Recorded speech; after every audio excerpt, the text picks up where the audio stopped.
एक ऐसी वारदात जिसने पूरे देश को झकझोर दिया।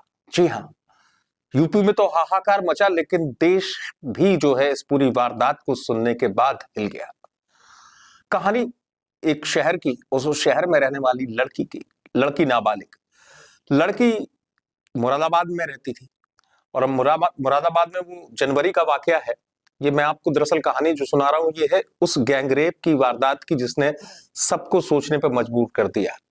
यूपी में जिस कदर ये बड़ा क्राइम हुआ है, तो कहानी उस तरीके से सामने आई कि लड़की, जनवरी का ये मामला है, अपने घर से निकलती है। उसे बहुत दिनों से टेलर के पास जाना था, उसे कुछ कपड़े सिलवाने थे, तो वो अपनी चाची के साथ मुरादाबाद में रहा करती थी। तो काफी समय से उसका ऐसा हो रहा था कि स्कूल जाने के बाद कभी टाइम नहीं मिलता, या कभी ऐसा होता कि टेलर के पास नहीं जा पा रही थी। तो वो लड़की टेलर के पास जाने के लिए निकलती है। काफी देर तक वापस नहीं आती है, तो जाहिर सी बात है घर वालों को चिंता होती है। घर वाले आसपास पता करते हैं, किसी जगह ना हो जहां जान पहचान की जगह, लेकिन लड़की वहां भी नहीं मिलती है। पुलिस तक घर वाले अब पहुंच जाते हैं। रात तक होते होते पुलिस के सामने एफआईआर लिखवा दी जाती है, और ये कहा जाता है कि हमारी लड़की जो कि नाबालिग है, वो घर से निकली हुई है और उसका कोई पता नहीं है। पुलिस अब तलाशी शुरू कर देती है अपने स्तर पर कि कहाँ लड़की गायब हुई, क्या हुआ, क्या किडनैपिंग है, क्या मामला है, किस तरीके से ये चीज सामने है। पुलिस लगातार जांच करती रही, लेकिन आप सोचिए कि ये भी हैरान करने वाली बात है कि पुलिस को जांच करते करते महीनों बीत गए। मैं महीनों इसलिए कह रहा हूं कि करीब 2 महीने बीत गए, तब तक पुलिस के हाथ कोई सुराग नहीं लगा। ये भी आप सोचिए घर वालों का क्या हाल होगा। तभी की बात है, मार्च के इसी महीने में वो लड़की घबरा कर अपने घर पहुंचती है। और उसे देखने के बाद पहले तो घर वालों को यकीन नहीं होता कि ये खुद चल के आई है। घर वाले भी हैरत में रहते हैं। लेकिन ऐसा क्या था कि उस लड़की को देखते ही साथ घर के लोग चिल्ला पड़े, उसकी चाची भी चिल्ला पड़ी। दरअसल जिस हाल में वो लड़की अपने घर पहुंची थी, कोई भी देखता, घर वाले भी ना होते, या जरा सा भी जिसके अंदर इंसानियत होती, तो वो शायद इसी तरह चीख उठता। उस लड़की के शरीर पर जिस तरीके के निशान थे, घर वाले बुरा हाल हो गया। मामला कुछ समझ में आ रहा था कि क्या स्थिति है। लड़की अपनी बात कहना शुरू करती और कुछ ही कह पाती, और उसके बाद लगातार वो रोती रहती, बात भी नहीं बता पा रही थी पूरी। फिर वो चाची जिसके वो करीब थी, वो चाची उसे पास ले जाती है, कहीं अलग ले जाती, पूरी बात समझती है। इस बीच घर वाले जाते हैं पुलिस के पास और दोबारा बताते हैं कि हमारी लड़की मिल गई है साहब, और अब वो घर पे है, लेकिन कुछ गलत हुआ है।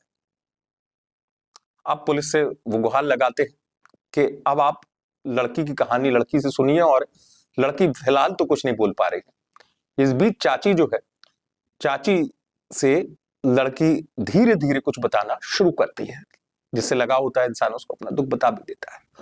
तो चाची को वो बताना शुरू करती है बात, तो वो कहती है कि जिस दिन मैं गई थी दर्जी के यहाँ, तो रास्ते में एक कार आई थी।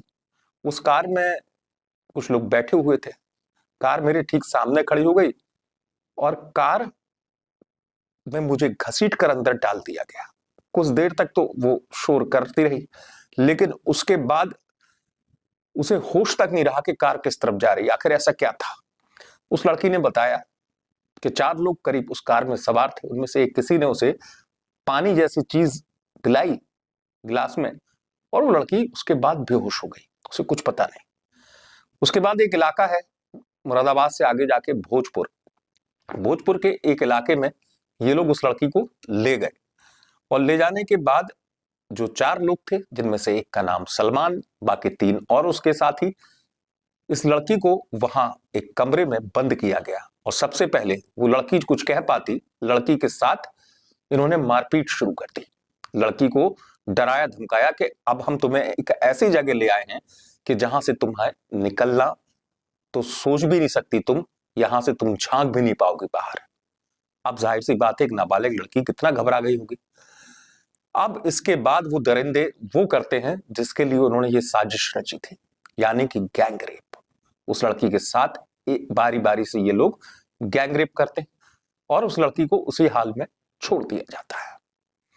अब इसके बाद ये सिलसिला यही नहीं रुकता। कहानी इसलिए ये आपके भी रोंगटे खड़े कर रख देगी, जैसा कि पीड़िता ने बताया पूरी कहानी में, कि इसके बाद अगले दिन फिर वो 4 लोग आते हैं उसके साथ, एक एक करके गैंगरेप करते हैं, और ये गैंगरेप करने के बाद भी उनका जी नहीं भरता। अब लड़की की हालत इस कदर हो चुकी थी कि उसे आप अंदाजा लगा सकते किस तरीके से वो हो गई। जब वो लड़की भूख से बेहाल हो जाती है तो उसे जबरदस्ती मुंह में नॉनवेज खिलाया जाता है, जिसे वो कभी नहीं खाती थी जिंदगी में।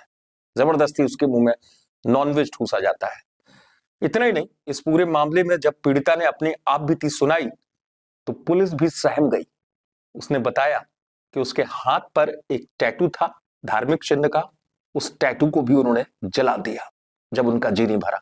लगातार उसे वो दबिश दे रहे थे और उनका यही इरादा था कि इस लड़की को जिंदगी भर ऐसे ही सजा दी जाए। आप सोचिए दरिंदगी का किस कदर आलम रहा होगा, किस तरीके के दरिंदे थे वो। लड़की जैसे तैसे करके बच पाई और जबरन उसके साथ ऐसा ही होता, उसे जबरदस्ती वो चीजें खिलाई जाती या पिलाई जाती जो वो जरा भी पसंद नहीं करती थी।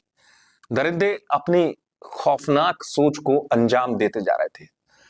वो लड़की ऐसा करते करते करीब 1.5 से 2 महीने हो गया, आप सोचिए। और उसके बाद वो लड़की हिम्मत नहीं हारती। यहां पर सोचने वाली बात है, जिसकी जो नाबालिग लड़की है वो हिम्मत नहीं हारती।